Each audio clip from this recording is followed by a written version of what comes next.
These birds can be found in Eastern Indonesia, and they are the largest among the white cockatoos. There you go, Michelle. We just started. One applause for our chocolate rich radio shop.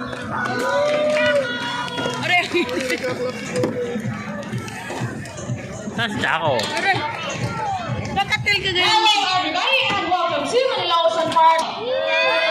Okay, so let's put it right here. And now let's call in our psychic bird, Dasso. Dasso is our super crested cockatoo. Scientific name, Kakatuwa galerita. They inhabit in open woodlands and forests along the east coast of Australia.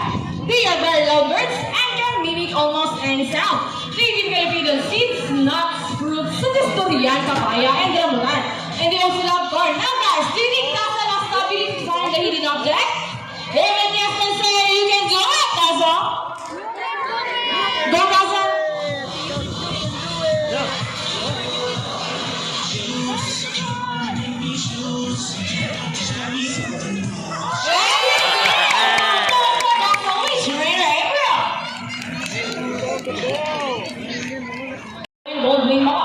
And today, they will battle out who's the best in basketball game. But before we start this battle, I'll be dividing you into two groups. All the girls will cheer for Rika. And girls, let me say Rika, Rika, Rika, Rika. And all the boys will cheer for Rika. And boys, let me say Rika, Rika, Rika. All right, friends, ready? Teams ready? Set, go! Here's Rico followed by Rika. And another one for Rico, and it's a tie. And for the last ball, Rico wins. So Trainer Derek, what can you say, you guys, this time? Hold it. I want another race. Oh, he wants another race, Trainer JB. Are you sure about that? Do you want Rika to lose again? This time, I guarantee you that Rika will win. So what race do you have in mind? I want a ring race. So what's the ring race? The first bird to drop 3 rings into the pool, fastest is the winner. That is a ring race.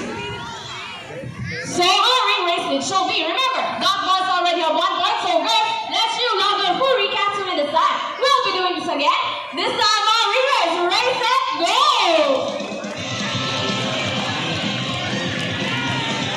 Hey, what's happening? Rika pick up the 3 rings at the same time, huh? Rika!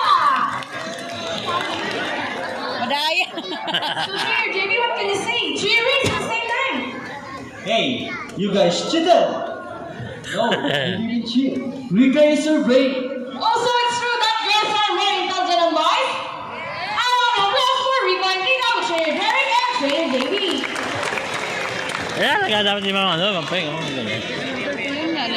Also, correct song. Just like sassy green mamas are from South America. They are known to be the gentle giants of the parrot family. That is because they are the second largest next to the hyacinth macaws. They can grow up to 92 centimeters in length and they can live up to 8 years old. Scientific name is Paracloropera. They usually feed on seeds, nuts, salts, and minerals along the river banks. Then for the last one, go Sassy.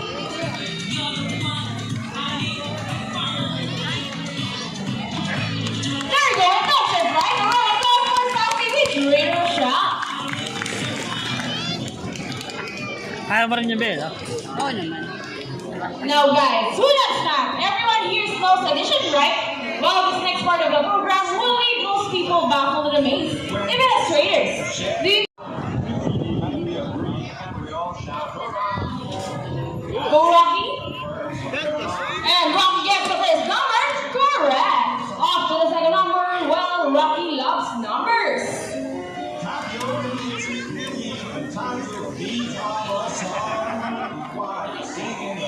And he got it! Number 32 was 280. So try to get the 100 off for Rocky with Trainer Sean.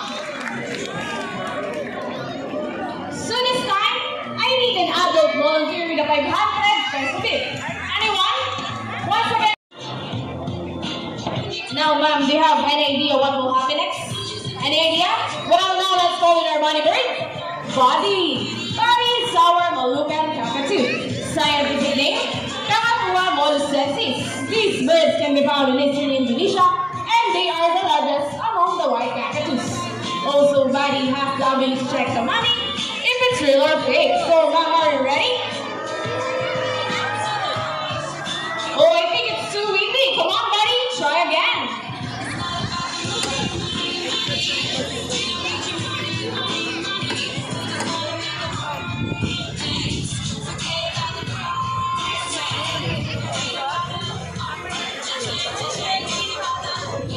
Once again, here comes buddy.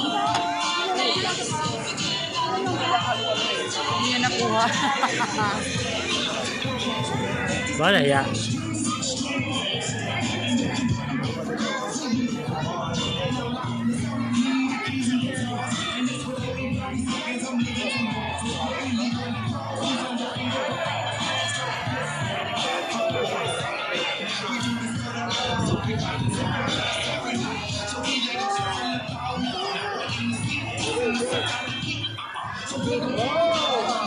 And buddy gets the money and glides back. And I think buddy will donate the money. So, man, before you go, you need to know that Manila Ocean Park is also a rescue center for birds. Yes, well, now you know with your money will go a long, long way. We are very, very grateful. Thank you so much. You will take your seat and enjoy the rest of the show. Hindi ka nagbigay. Anyone else? 1,000 naman. Wala na. Hey, Ma'am Rowena, excuse me. Are you okay? Are you sure that why you look so sad? We're just kidding. It's a part of the show. Please come back here in front and we will give your money back.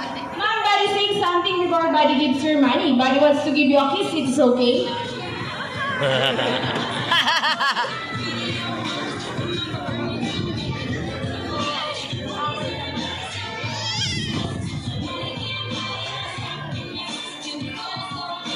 Okay, ma'am, so there is your money. Again, round of applause for Lucky Guest with Buddy.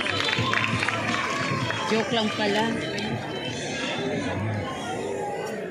Ladies and gentlemen, now that you've met our color, Grabe oh. Brahmini kites are also known as Alias Torindus, one of the 446 species of birds of prey around the world. These birds can be found in India, Indonesia, Bangladesh, Pakistan, along China, including here in the Philippines and even Shadow. They are locally known as lawing or balong in Visayas region. And as you can see, we have a roaming pigeon as well. Roaming pigeon has a meaning roaming about me, meaning they will join return to its nest and mate. How about high applause for Brahmini guys and roaming pigeon?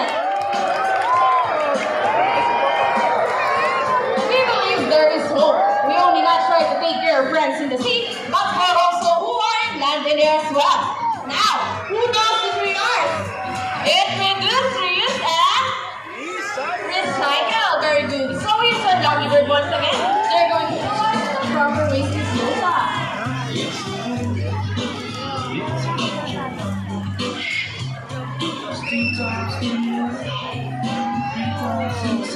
See, if our lovely birds can do it, we believe that so can everybody. Ladies and gentlemen, I hope you enjoyed your show. Are the birds spectacular? Well, in our own way, no matter how small they are, birds take action saving them from exploitation or even extinction. Please, let's do all our part of saving the world, because remember, these down your home, we got. So let me present the birds and the trainers that made the show possible. Trainer Rochelle with Chaco. Trainer Sean with Speed. And Trainer April with Shadow. And again, I'm Trainer Mikey. Thank you and goodbye. By the way, guys, please remain on your seat because we still have a sea lion show. Once again, please remain on your seat and do not cross the yellow line. Thank you.